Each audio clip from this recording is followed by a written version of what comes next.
ඒ කෙල්ල දවල් කෑමට අරන් ගියේ පිට්ටු ටික.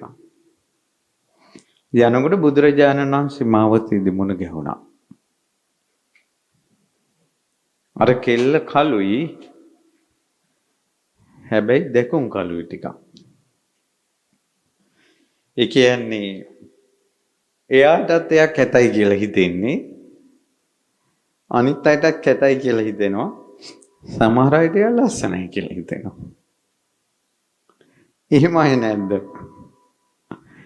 ඊට පස්සේ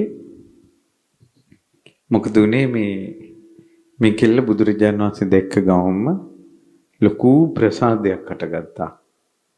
හටගෙන අර පිට්ටු කෑලි දෙකක් බුදුරජාණන් වහන්සේගේ පාත්‍රයට පූජා කළා. පුදුම සතුටින් වැන්දා. බුදුරජාණන් වහන්සේ සිනහ පහල කළා.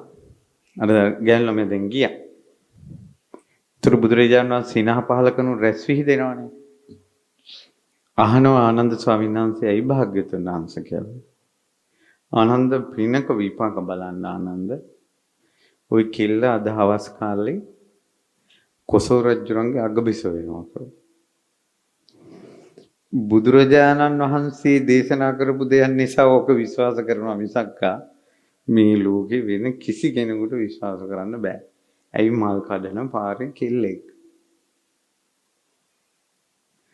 ඊට පස්සේ මේ කෙල්ල මල් කඩ කූඩේ පුරව එහෙම යගිය ඈතට වෙලාවට එදා කොසල් මහ රජුරෝ මෙයා මල් කඩ ඉන්න තැනින් සේනාවත් එක්ක පිටත් වුණා. මෙයා සින්දුවක් කිය මල් කඩනවා. අරෙන් අස්වැ අපිට ආව රජුරෝ මෙයා පාරේ අයිනට උනා. රජතුමාට මෙයා දැක්ක ගමන් එයා කළු වුණාට රජුරවන්ට දෙකුම් කළු වුණා.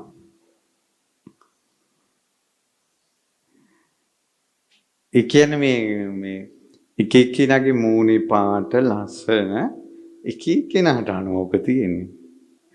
අපිට මේ ලෝකේ මම හිතන්නේ අපි කවුරුත් අපේ රූපේ ගැන සෑහීමකටපත් වෙන්නේ. කවුරුත් Taman ලස්සනයි කියලා හිතන්නේ නැහැ. ඒ වගේම ඔක්කොටම කෙනෙක් ලස්සනක් නැහැ. සංසාරයේ ඇතැන් යම් කාරණා මුල් කරගෙන කෙත කෙනා තව කෙනෙකුට ලස්සනට පේන්න පුළුවන්. ඔය ගෑල් ළමයාගේ නම මල්ලිකා.